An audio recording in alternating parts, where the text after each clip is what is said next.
Welcome back, true crime lovers, to a story that peels back the layers of delusion, obsession, and ultimate tragedy. Tonight, we journey into a quiet, close-knit community in Milford, Pennsylvania, a place where neighbor knows neighbor, and the rhythm of life usually beats with a gentle predictability. But sometimes, even in the most serene settings, darkness can seep in, twisting young lives into a narrative of horror. This is the chilling account of Leanna Walker, a vibrant spirit extinguished too soon, and the man who claimed her life. The afternoon of April 18, 2016, dawned with an unsettling quiet for Diane Walker.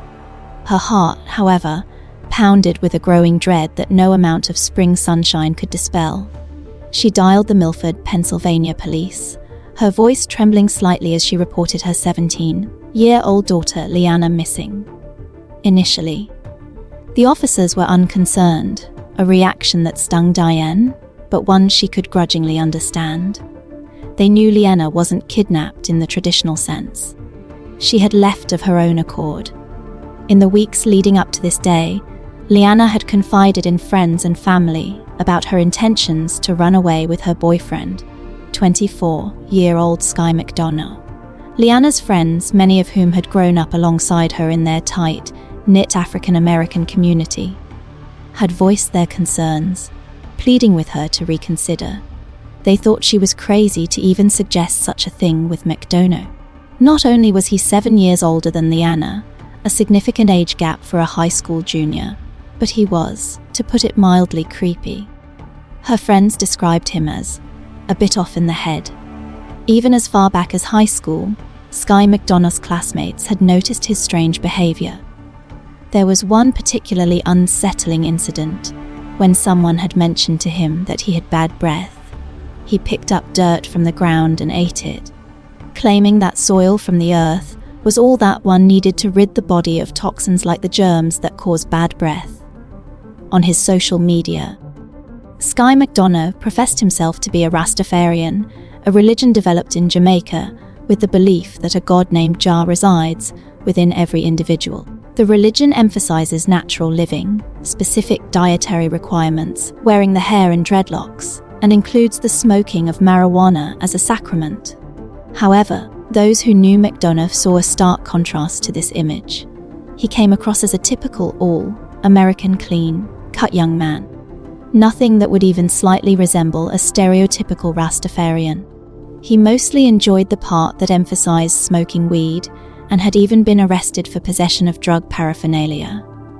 His views on religion, however, were obsessive and deeply skewed to his own liking.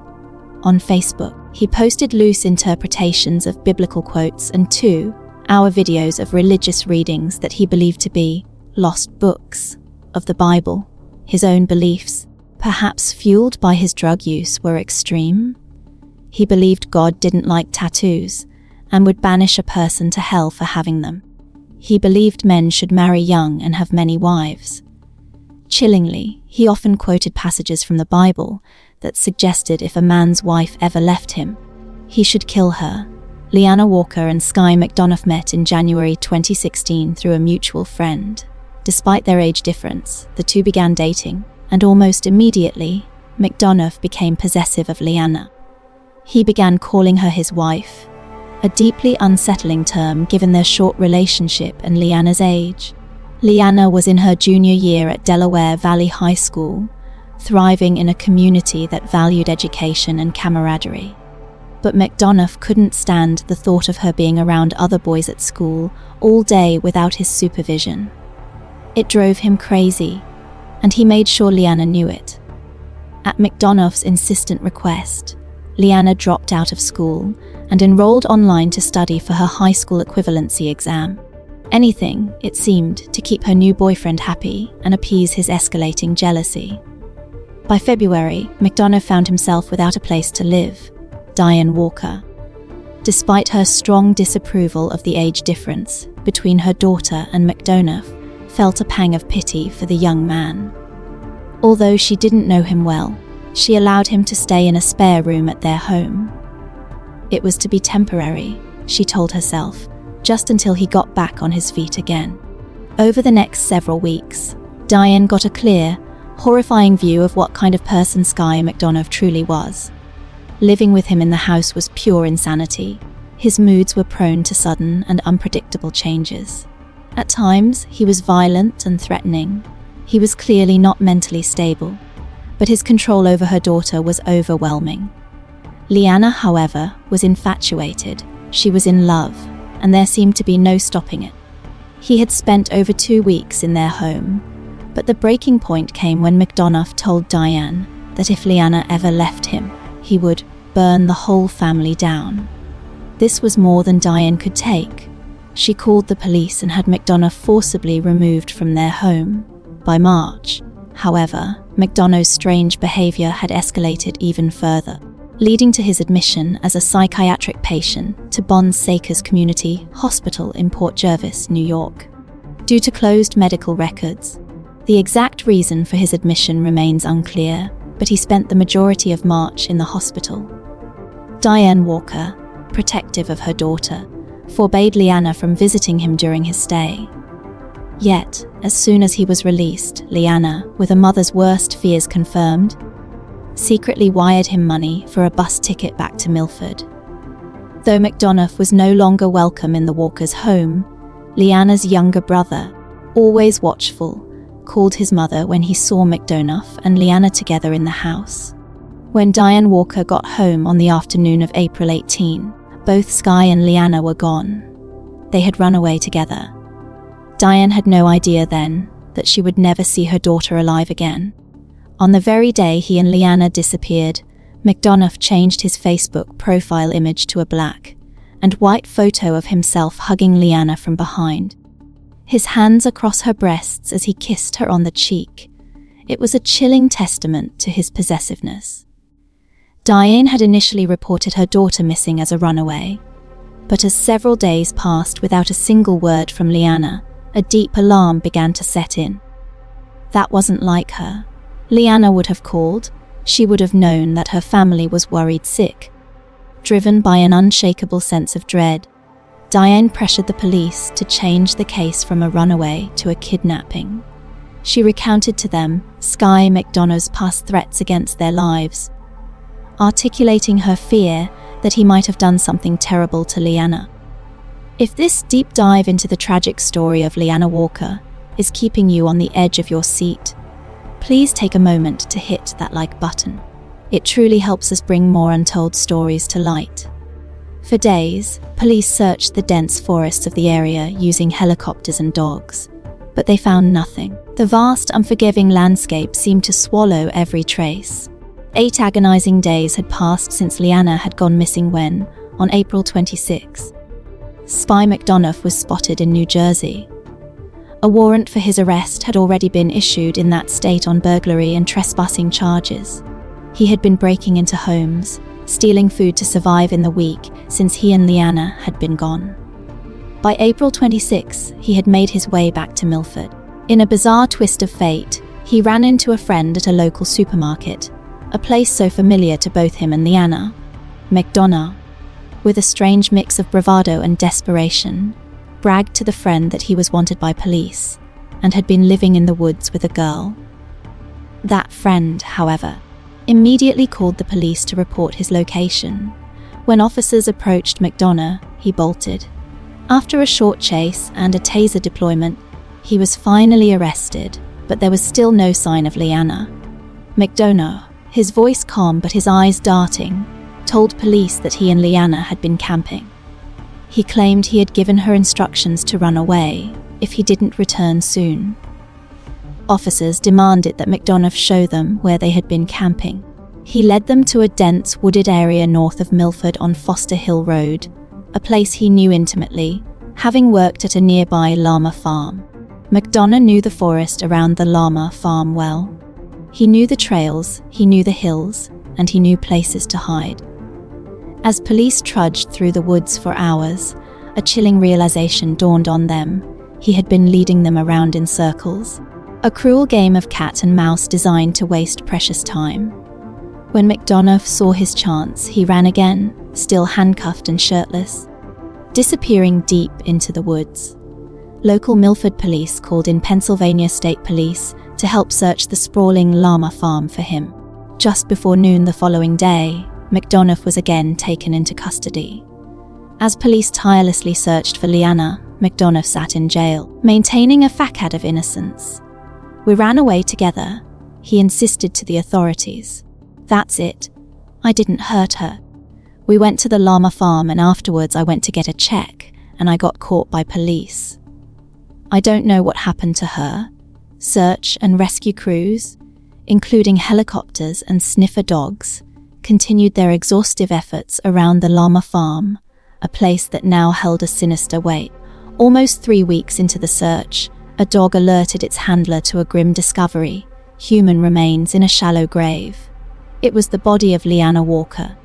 She had been burned and buried deep in the forest under about 8 inches of soil. The Pike County coroner determined she had died of homicidal violence with her body burned post-mortem, but gave no further detail of exactly how she died. In the aftermath of Leanna's disappearance, amidst the frantic search, members of the community had come forward with bits of information. One such detail emerged during early interviews with Leanna's friends. A brief, tense interaction Leanna had reportedly had with an older male friend named Marcus just days before she vanished. Marcus, known in the community as a bit of a wanderer, had seen Leanna with Skye and, according to whispers, had confronted her, urging her to reconsider her choices. This small piece of information, combined with Skye's vague accusations, planted a seed of doubt, briefly diverting some initial police focus towards Marcus. McDonough, meanwhile, continued his calculated denials. He had no explanation for Leanna's death and claimed she must have been killed by someone else. "She's been hanging out with bad boys," he vaguely offered. "She had some other guys that she was with."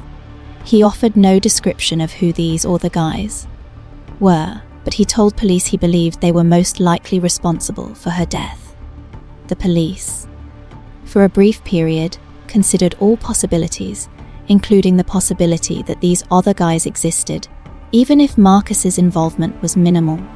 McDonough remained in police custody for over a year before charges were finally brought against him.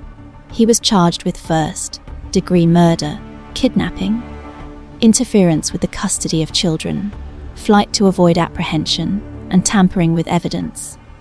Armed with a warrant, detectives delved into the digital world. Searching Facebook messages, Leanna had exchanged with her friends and between herself and McDonough. The messages told a harrowing story of Leanna's fear and the abuse she endured. Just before her death, she had written to a friend, her words chillingly prophetic. "Ski's crazy, he tried killing me and cops are trying to look for him, and he's on his way to Jamaica 'cause if cops find him, they're putting him in a mental hospital again." Additional messages from before she disappeared explicitly showed that McDonough had beaten Leanna and threatened to kill her. One message stood out as a stark, possessive ultimatum: "I was only going to kill you for running off with another man." These messages began to dismantle any remaining doubt regarding McDonough's direct involvement. The other guy's theory was collapsing under the weight of his own words. During interviews with his friends, a former co-worker at the llama farm, David Decker, provided a critical piece of information. Decker told detectives that McDonough had once chillingly shared that if Leanna ever tried to leave him, he would kill her and burn the body to cover up the smell. Ultimately, that was exactly what he had done. This revelation exposed the premeditated nature of his horrific act and solidified the narrative that he alone was responsible. Detectives also interviewed his cellmates while he was in jail. One confessed that McDonough had told him, in a chilling display of victim blaming, "Well, the blood is on her head because she wouldn't change her ways." A prison guard told police that McDonough had theorized with a chilling detachment that a bear may have got to her and ripped her up, and lightning burned her. She is cured and in a better place now. This story is a stark reminder of how insidious control can be. If you're finding value in this true crime analysis, please consider subscribing to our channel. Your support helps us continue to shed light on these critical cases. McDonough denied having anything to do with Leanna's death for over 2.5 years, until November 2018. Finally, he was offered a deal. In order to avoid a trial where his defense would most likely have used his history of mental illness to their advantage, prosecutors offered him a third-degree murder charge. McDonough pleaded guilty to third-degree murder, interference with the custody of children, escape, resisting arrest, and corruption of minors. McDonough admitted he had run away with Leanna and convinced her they could escape the United States and live happily in Jamaica. After several days of camping in the Pennsylvania woods, Leanna revealed a change of heart. She didn't want to go with him. She wanted to go home. This realization, this ultimate rejection of his twisted fantasy, didn't sit well with McDonough. In his possessive mind, if he couldn't have her, no one could. McDonough admitted he killed Leanna Walker, burned her body, and buried her in a shallow grave on the llama farm. In Pennsylvania, third-degree murder is a catch. All that's similar to manslaughter in other states. Essentially, it encompasses anything that does not fall under the definition of first-degree murder, which includes premeditation, or second-degree murder, which involves an accomplice. McDonough was sentenced to 21 to 42 years in prison, the maximum penalty allowed for a third-degree conviction. A lifetime sentence for a life brutally taken, but a sentence that can never truly heal the wounds inflicted on Leanna's family and community. The tragic case of Leanna Walker and McDonough offers profound lessons and critical advice for us all. Diane Walker's initial unease and subsequent dread proved chillingly accurate. Pay attention to red flags, especially concerning controlling or obsessive behavior in relationships, whether it's your own or someone you care about. Recognize the signs of abuse and control. McDonough's immediate possessiveness, his demands for Leanna to leave school, his threats, and his ultimate violence are classic indicators of escalating abuse. Abuse isn't always physical. It begins with control and isolation. Beware of warped belief systems. McDonough's distorted interpretations of religion, used to justify his jealousy and violence, highlight how extreme views can be weaponized.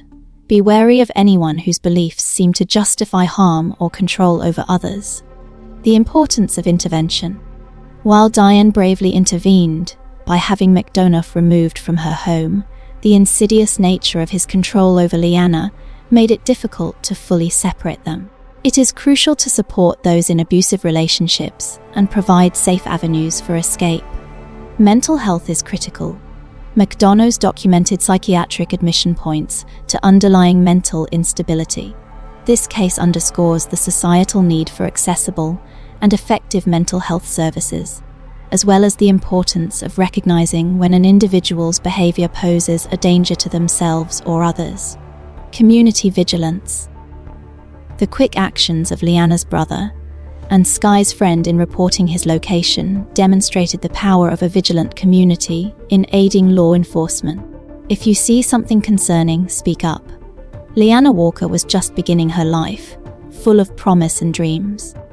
Her story is a stark reminder of the devastating consequences when possessiveness and delusion are allowed to fester.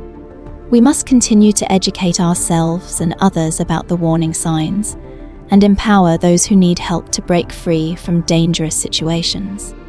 Thank you for joining us on this difficult but important journey. If Leanna's story resonated with you, please consider sharing this video to help spread awareness. Don't forget to leave a comment below with your thoughts and reflections on this case. And for more in-depth true crime stories and analysis, be sure to subscribe to our channel. Until next time, stay safe and stay aware.